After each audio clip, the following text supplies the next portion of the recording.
If we Halo fans love one thing, it's the Flood.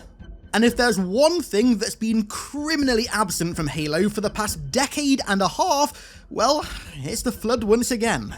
But like usual, the Halo community are the kings and queens of picking up the franchise's slack, and what we're covering today is a fine example of that in action. Today, we're diving into the absolute best Flood-focused campaigns and single-player experiences, and we're starting out with an absolute banger. A Flood banger. Get it? Like the Halo 3 cut Flood banger form? Oh, thank you. The like and subscribe button is down there. I'll be here all night.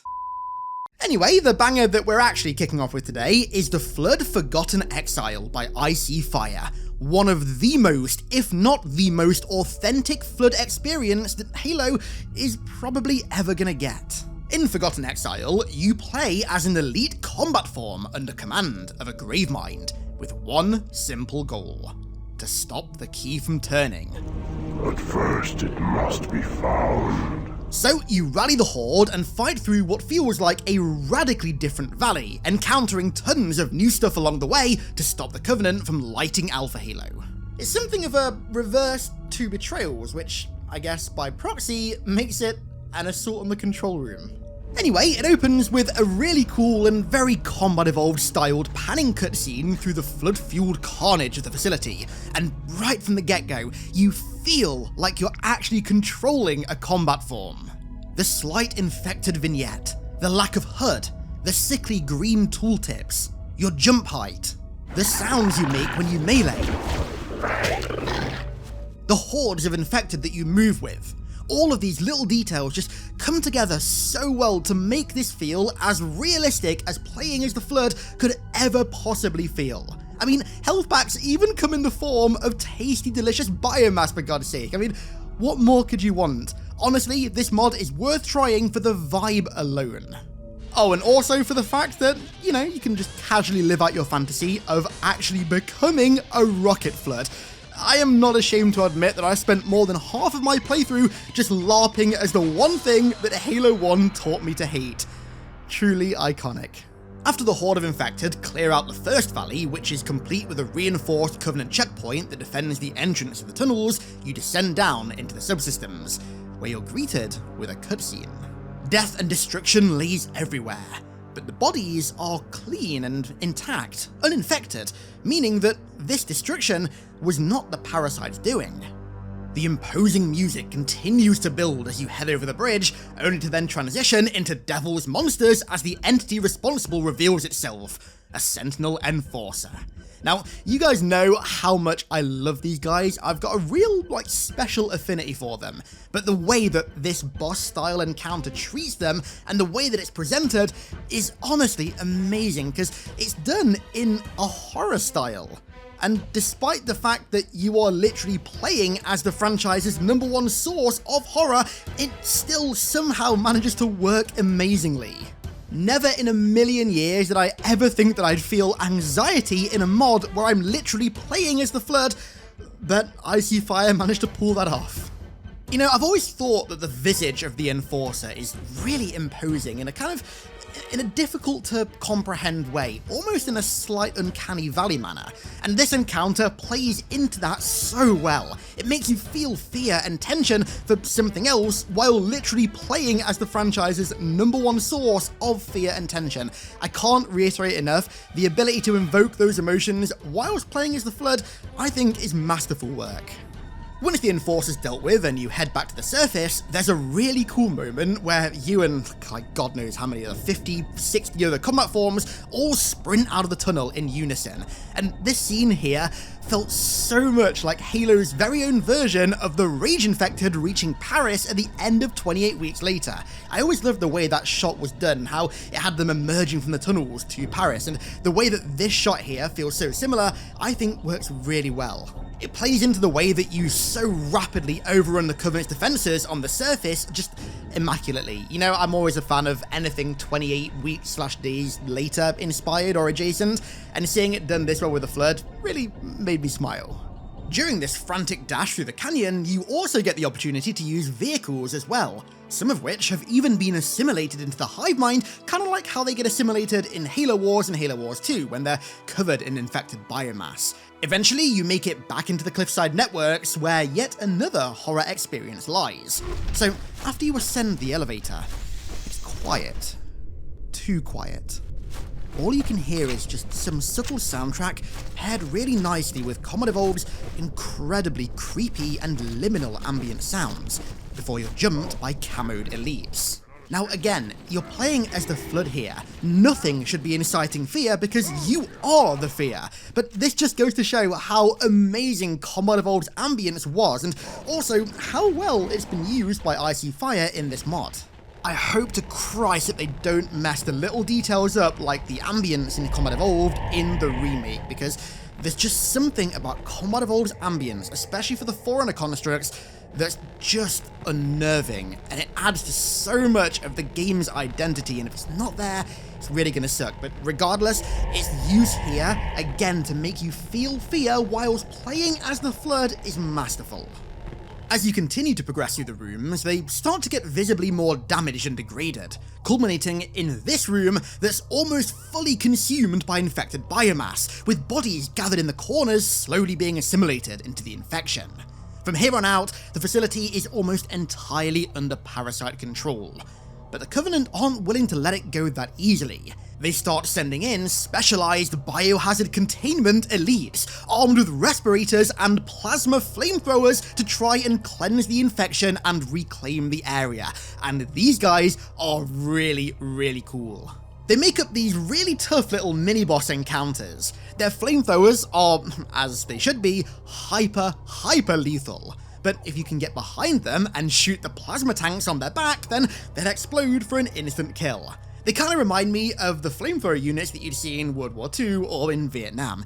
Their design is absolutely awesome. You know, one of my really weirdly specific loves in zombie media is when the outbreak reaches a critical point, and so the militaries are forced to deploy specialized counter-infection units, and this is such a cool Halo-ified take on that trope. You also fight two new forms of Sentinels in this area as well. Firstly, there's these weak yet really fast and nimble Sentinels that almost look like a mechanized take on those biblically accurate angels, which is, I think, really, really cool, given that the Foreigners were referred to many times as angels. And then there's also these little quadrupedal Sentinels that we saw originally in Altis 94's Mercury Rising. And I gotta say, the encounter with these guys is, again, really, really cool. Icy Fire reused Devil's monsters, but instead of the usual getting overrun by infection forms with that song playing, you, a Flood form, are instead overrun with what is essentially the Sentinels equal to the infection form. Very cool. Eventually, after using this weird yet really cool shade mortar turret thing, you climb the ziggurat, and then the actual assault on the Covenant-controlled and heavily fortified control room begins. As a part of a massed horde, which includes Halo 2's cut Jackal Shield carrier forms, you rush and very quickly overwhelm the initial defenses, which then sparks another cutscene.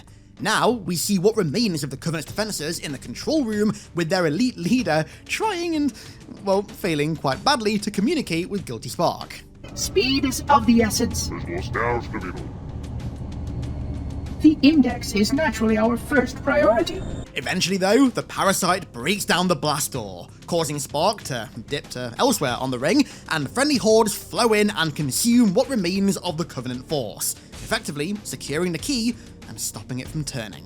But there's one final encounter. In response, a Covenant strike team are deployed, led by an elite who looks to be Zuka Zamami, but maybe that's just my headcanon. And so, the Horde turns its attention, tears through these elite warriors, and heads outside, before our combat form boards an infected pelican, which again is consumed with biomass, which takes off to spread the parasite across Alpha Halo. Forgotten Exile is an incredible Flood experience, and it's one that I can highly recommend to anybody who has ever wanted to see things from the Flood's POV. It even has dismemberment. You can shoot the heads off grunts. I even did it this one time, and there was like an almost Turok Evolution level of high velocity blood spray that launched out of the poor dude's jugular. Playing as the Flood does sound strange until you try this mod, and also another one that we're going to be covering later, a very iconic Flood campaign indeed.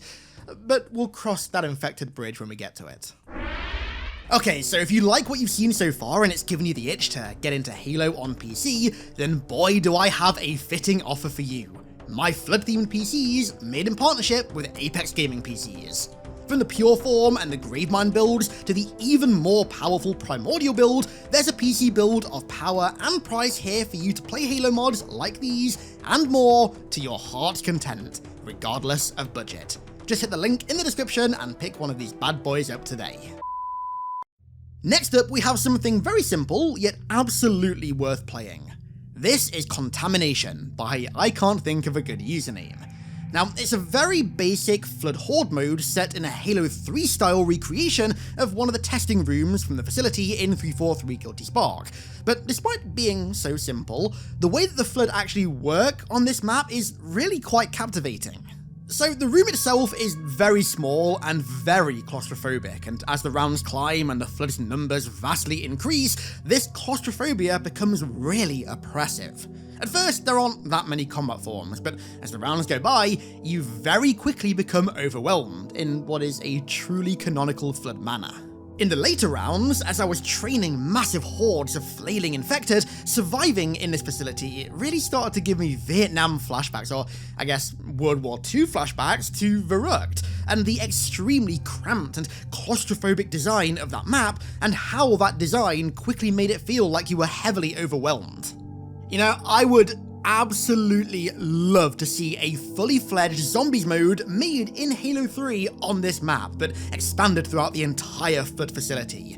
Besides Crisp's, of course, amazing, albeit in his words, basic Halo 3 zombies mode that he made and we played a few years ago, we actually, at least to my knowledge, haven't seen anything like that made with mod tools yet, which kinda blows my mind given the crossover between Halo and at least zombies. Racking up points, buying shotguns, brute shots and maulers and the like off the wall, and then opening doors to explore this facility to try and find Halo's very own take on perks or the Pack-a-Punch machine and that kind of stuff would just be so iconic and then some.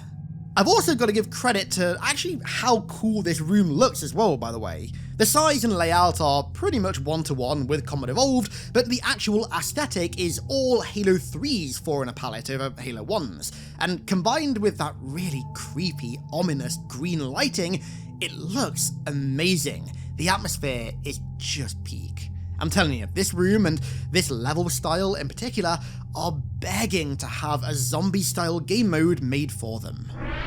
Now, for years, we've all been calling for really any manner of Flood horror game to be made. A game where you play as a Marine, an ODST, an Elite, a Forerunner, an Ancient Human, hell, even a combat form or a pure form. The list of ideas that we've had for Flood games is literally endless. But something that we never asked for, but have received nonetheless, is a Flood experience in which you play as the humble infection form. That's right, welcome to FloodSlayer by Altis94, which is, granted, just a silly little demo that he made to showcase some really cool new Combat Evolved technology. That being the ability to infect hosts and convert them to combat forms, of course, while playing as an infection form. Now, Altis is a fantastic modder. He's responsible for one of, if not the greatest modded campaign level of all time that I covered a few months ago, Mercury Rising. And even though this is just a demo to showcase some cool new Flood mechanic, it is actually really cool in and of itself, definitely worth a mention and absolutely worth you trying it out. So, as is very apparent by now, you play as the humble infection form within the Chill Out facility, which is now populated with squads of Marines and Elites, and your goal is to infect as many as possible.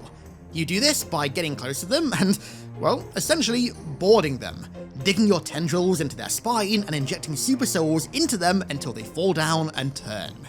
Yeah, the infection process might be pretty basic, definitely not on the level of, like, say, Halo 3's animation, but for Combat Evolved, it is really cool and has some real potential for future mods and campaigns and the like. But you know, another really cool detail that I noticed in this mod is that much like regular infection forms, you can also scale walls and crawl across rooftops, and I was actually amazed at how seamlessly it worked. To say that this is just a demo, I had a ton of fun amassing the largest horde that I possibly could. Seriously, give this a try. As always, link is in the description.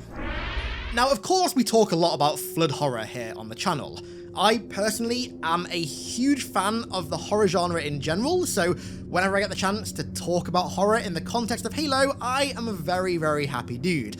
And this mod is arguably the ultimate crossover of that department. Not only is this without a doubt the absolute best Halo horror experience ever made, but you know what, the more I think about it, it might actually be my favourite flood mod out there.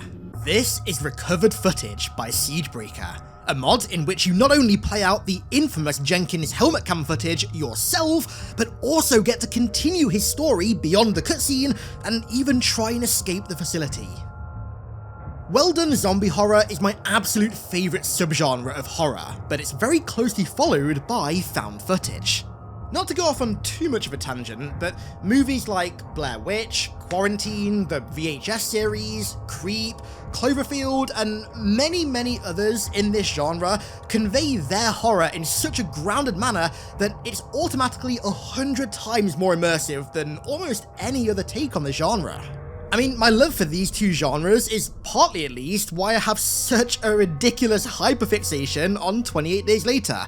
I love that movie so much, partly because the way that it's shot makes it feel like a perfect blend of course, zombie horror, but also an element of found footage. And that feeling is absolutely present in Recovered Footage. So canonically, this level is supposed to be Oni reviewing the recovered footage from Jenkins' helmet cam. And so, it opens with, like I said, you first-hand playing through each scene in that cutscene. But when the infection forms eventually attack, you gain a proper sense of agency, and right from the get-go, your time in this facility feels so authentic. You really feel like you're being overwhelmed by the infected's vast numbers. The fight in the containment room is frantic. There's tons of friendly fire and panicked shots going off all around, and just how vulnerable you are only adds to the vibe. Now, the combat forms in this mod are frankly terrifying. They seem to move a lot faster and much more aggressive than normal, sprinting at you out of nowhere at full speed with their arms flailing. But I gotta be honest, the most terrifying and imposing enemies of all are the infection forms. The difficulty in this mod is rather extreme. Because of course you're a marine with no energy shields, all it takes is one single infection form to latch onto you, and you're dead. There's nothing you can do. I played through this mod on normal, and I died so many times because one of these little buggers just latched onto me out of nowhere. Is this mod probably a little bit harder than it should be? Yeah, maybe, but does that add to the vibe? Absolutely. There's even a custom contextual death screen saying that the footage has halted unexpectedly and marks you as KIA, which I thought was a really nice touch. The actual gameplay itself as well just feels a bit more visceral. Shots, especially with the shotgun in particular, feel so much more punchy and heavy because, I mean, obviously you don't have the strength of a Spartan behind them, and being hit by a combat form causes some really violent screen effects that actually, the first time I experienced them, genuinely made me jump. And speaking of screen effects, as I'm sure you've probably noticed by now, you play through the entire thing with the CRT interlaced effect obscuring your vision, and honestly, I can't put into words how much I love this effect. Not only does it give it that added level of an almost alien-style horror vibe, but it also obscures your vision enough to increase the tension, whilst also not being intrusive and annoying. It walks that line very well. Having your visibility, and especially at range, impeded by the interlacing means that you have to rely on your flashlight much more to spot the infected, which also means that you also have to constantly be conscious of the flashlight battery and try and preserve it. This, combined with the lack of motion tracker, and also the AR's often aggressive muzzle flare that also impedes your vision, makes you feel perpetually vulnerable. Siegebreaker's done some pretty cool stuff with the actual level itself as well. For example, there are far more variants of the combat form now.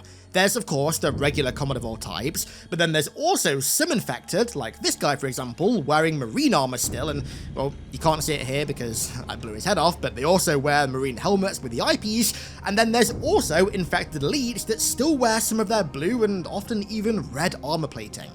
And also, the longer that you're in the facility, you also start to notice large mounds of infected biomass gathering in some rooms, which really cements how fast the outbreak is spreading. You know, these are two little details that I really hope are present in the Commodore Vault Remake's version of 343 Guilty Spark. The devil is always in the details, and there's so many small, seemingly insignificant little details like this that could be added to really flesh the Alpha Halo outbreak out and make it seem, well, as extreme as it was in the canon, and I'm really hoping that the remake can do that. Anyway, halfway through your escape, deep in the facility, you run into a squad of surviving Marines who come with some really well-utilized cut dialogue. Oh crap, let's get the hell out of here, man! Somebody call the dropship! Shut up! Show some backbone, amigo! We're all in this together! We better keep moving. How about that door?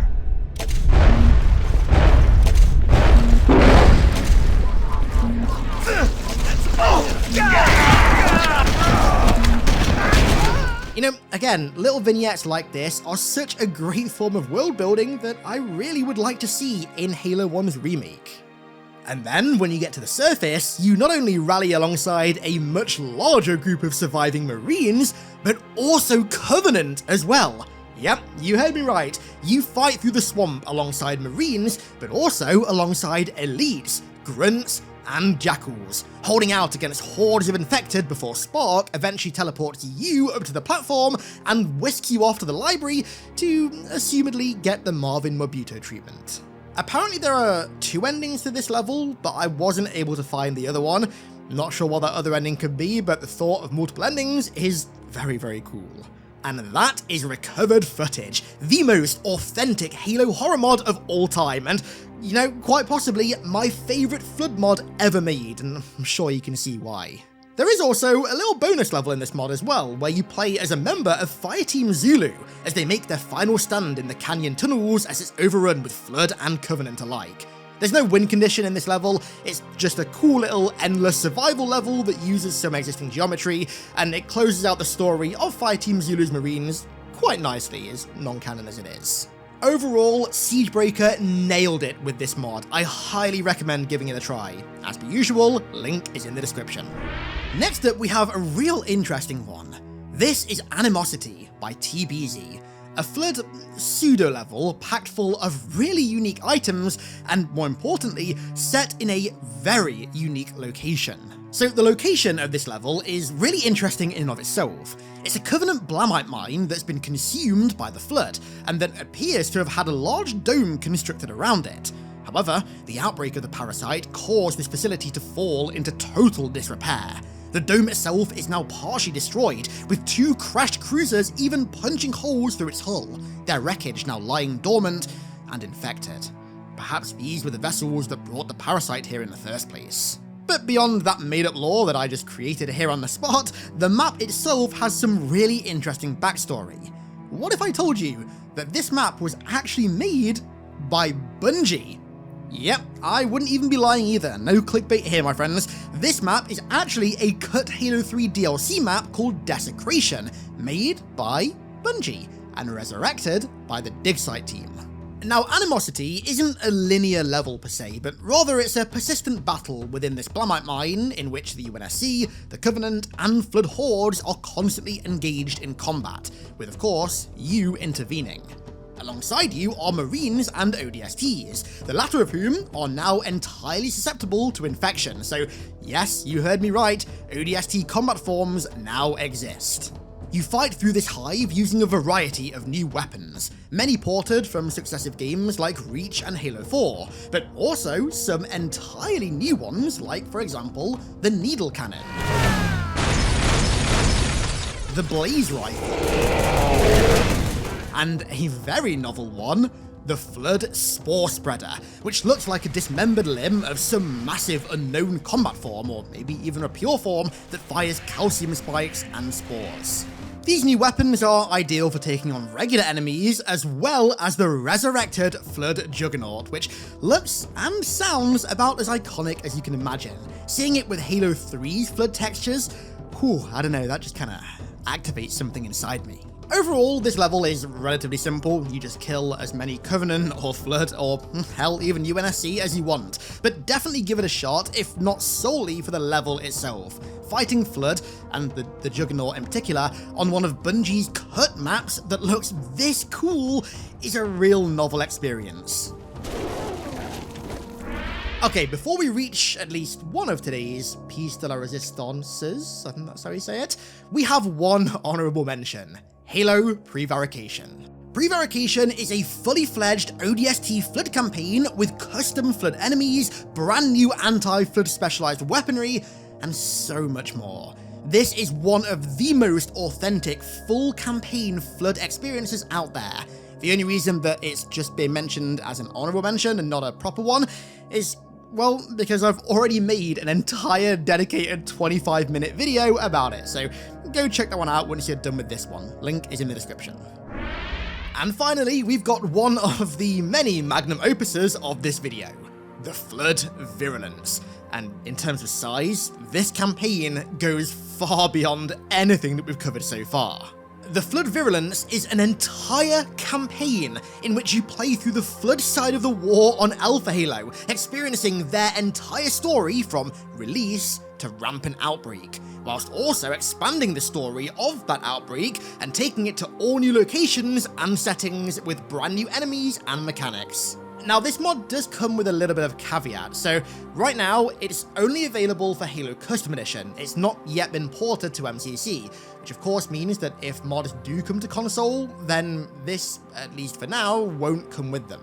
And I also, for whatever reason, just couldn't get this mod to work at all. I tried for ages, I had all the maps installed in the right directory, I had Halo CE updated to 1.10 as well as Custom Edition, I had installed open source, everything was done right, and the game just booted to a white screen and then crashed every time. So the footage that you're seeing of this mod comes courtesy of Sigma, who did a full playthrough of it on YouTube. Of course, link to Sigma's channel and these videos can be found in the description. Go check him out. So, the Virulence campaign is comprised of 5 levels, all with very fittingly floody names, starting out with Release, which, as the name very likely implies, begins right at the onset of the outbreak, as those Covenant fools release the parasite from its containment. Now, you've probably already noticed that the way that Virulence looks and also plays is heavily reminiscent of Forgotten Exile, from the HUD and the view model to the jump height, the melee animations, and pretty much everything. And, well, I'm pretty sure the reason for that is because these two mods share a lot of technology and a lot of mechanics, which is really cool because they both feel like extremely authentic Flood experiences. I'd actually love to see more mods and more custom campaigns made with this almost foundational Flood gameplay, because I think there's a lot you could do with it. Anyway, in Release, you essentially just rampage through the Covenant research team who descended into the facility, using the ability to actually infect and turn elites to vastly expand your infected numbers. Sentinels, as they always should have done, pop up within the facility as well, and you know, I really like the chapter title, or I guess the hive mind's words when you first see them. Infernal machines still remain as we do. Very cool. You even run into some constructors as well when you get to that, like, really cool electricity room, which, of course, as per usual, they're not hostile, but it's very cool to see them. Halfway through, your perspective shifts to a different combat form, one that's outside the facility, on the surface, stalking Johnson, Jenkins, and the rest of the squad as they infiltrate, and I love this section. Kind of reminds me of, like, a Flood version of Dishonored's gameplay, almost, the way that you stalk them in the hills. Stay alert, there'll be more. Stay close, Jenkins! Mendoza, move it up! You then switch perspective again to another combat form, who then ambushes second squad and consumes them, which is the very engagement that you hear over Johnson's radio in the Jenkins cutscene. What is that thing, Lieutenant? Oh, this is it! Retreat! And once they're dealt with, you jump down the elevator shaft to consume those that descended down. There's another really cool little encounter where you run into the Marines who made their final stand against the infected alongside the Jackals, and unfortunately you have to be the one to take them both out. Quick side note, but I swear to God, if they don't expand on this little, I want to say like a micro vignette in Original Combat Evolved, this block with the dead Marines and Jackals on, I swear to God, I'll give it a 0 out of 10. Mark my words. That little kind of scene there is crying out to have a story made for it where the Jackals and the Marines desperately trying to survive together, throwing aside their grievances with each other to try and survive against the infected together. I love that kind of storytelling, and to get it with Marines and Jackals of all the species, I don't know, I just think that'd be so cool, so here's to hoping that happens. Anyway, once they're all consumed, we then move on to the second level, Recuperation. Recuperation takes place in the library shortly after Chief has fought his way through and left, and because of the sheer volume of infected that he wiped out all on his lonesome, this level, as the name implies, has you recuperating the infected numbers by consuming Covenant forces who came to the library after Chief left. Now this level's pretty straightforward, at least for the most part. You kind of just rampage through the library, killing and consuming everything in your way. But there are some really cool little details, like for example, the Sentinels have started to pile up and burn infected bodies to halt the spread of the infection.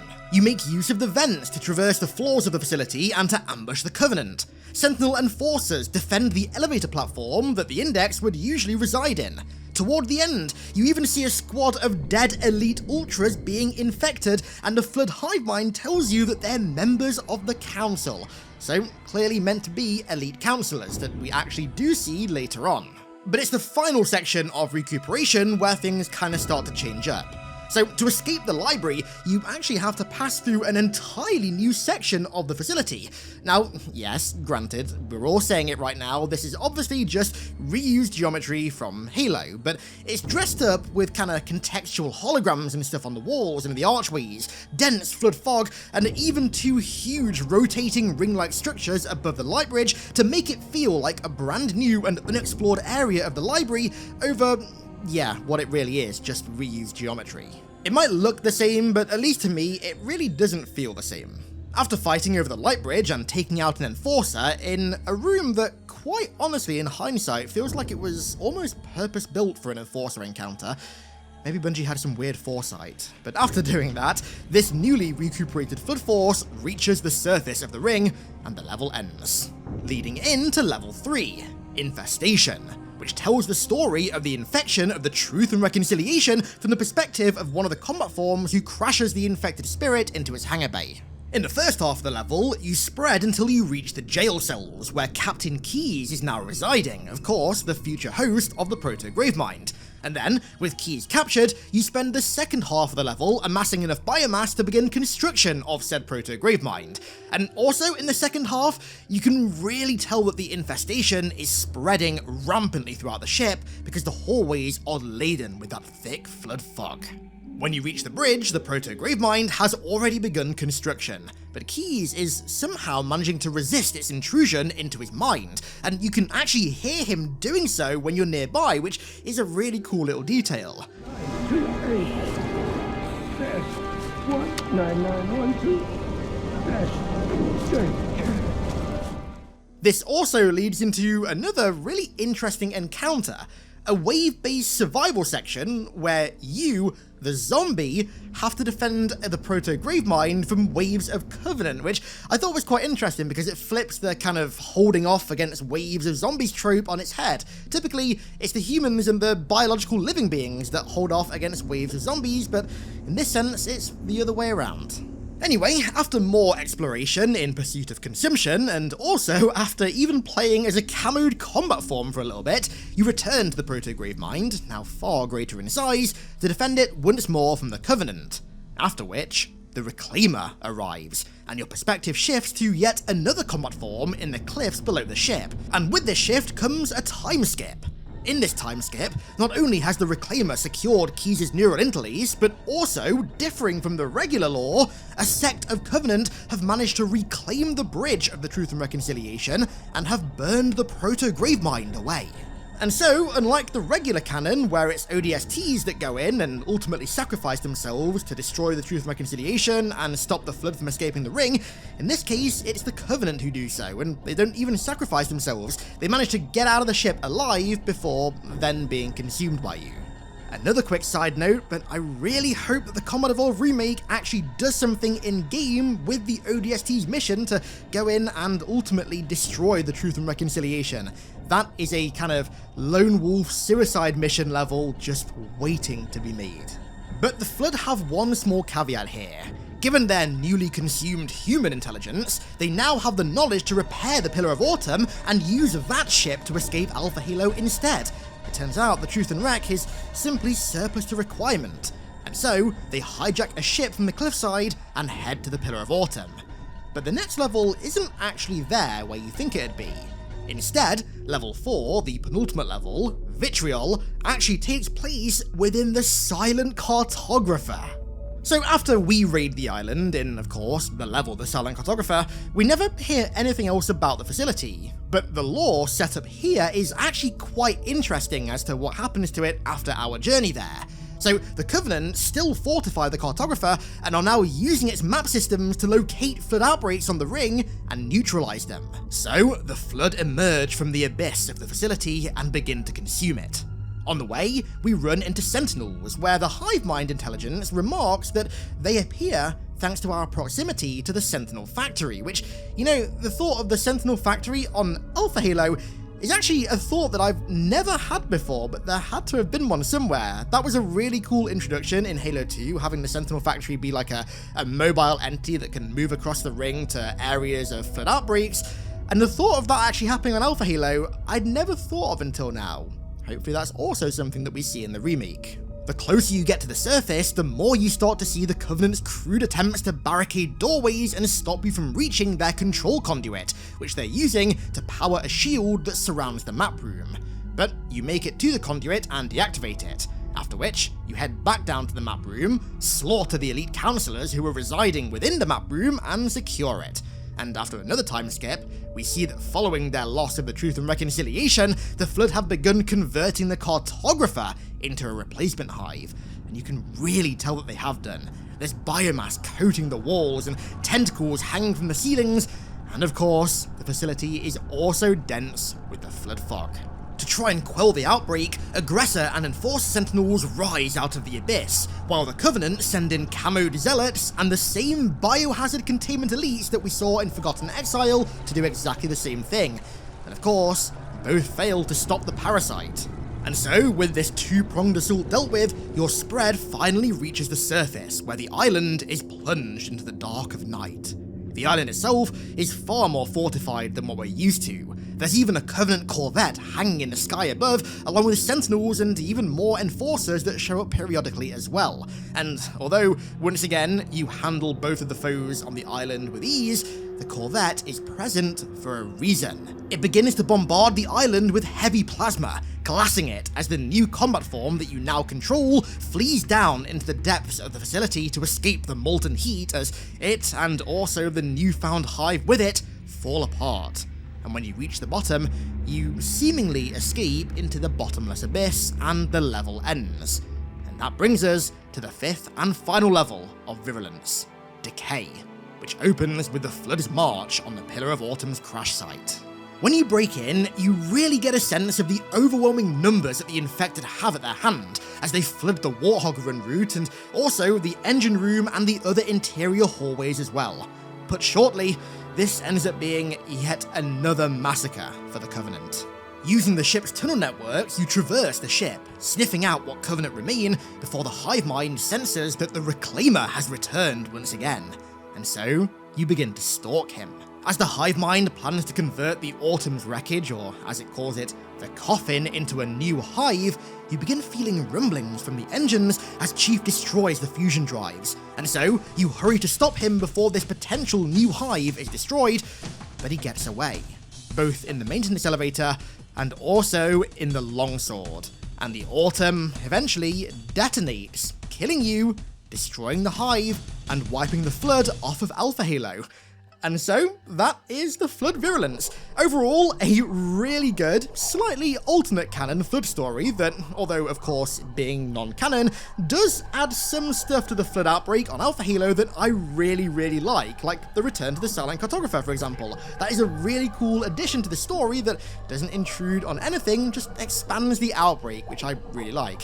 This mod does have a very abrupt and sudden ending, but I mean, Chief got away, he detonated the Autumn, I mean, what else can the Flood really do at that point? They're screwed, the ring's destroyed, there's not really any other way for this mod to end. So, as always, the link to download and install this mod is in the description, although do take heed that this is way trickier to install than any MCC mod. Like I said, I tried for ages, and my game literally just would not boot for whatever reason. Maybe my brain is just too smooth to install this, I don't know, just take heed. I do really hope that at some point somebody can get this mod working on MCC, not quite sure why that's not been done yet, but hopefully it does at some point, and hopefully as well, by extension, Halo mods come to console at some point as well. I will never stop asking for that because console players deserve to play this content as much as PC players. This is the ultimate form of Halo sustained content at the moment, and the fact that an entire demographic of Halo players are just shut out from it completely, it sucks and then some. It definitely shouldn't be that way, especially in the era of some games actually starting to do mods on console. There's no reason why Halo shouldn't be doing that as well, so bring Halo mods to console. And so, those are the absolute best Halo Flood campaigns and single-player experiences of all nature that you can play right now. Unfortunately, as of now, they are only available on MCC PC, but with the likelihood of MCC coming to not only PS5 but also Switch this year, I don't think there's ever been a better time to finally do Halo mods for console. It really isn't fair that only one half of Halo's player base get to experience things like this that I've showed off in this video. It really isn't fair. Halo mods need to come to console. So I want to give a huge thank you to all of my amazing patrons for the continued support over there as per usual, and thank you all so much for watching. I really do appreciate it, and I'll catch you all in the next one.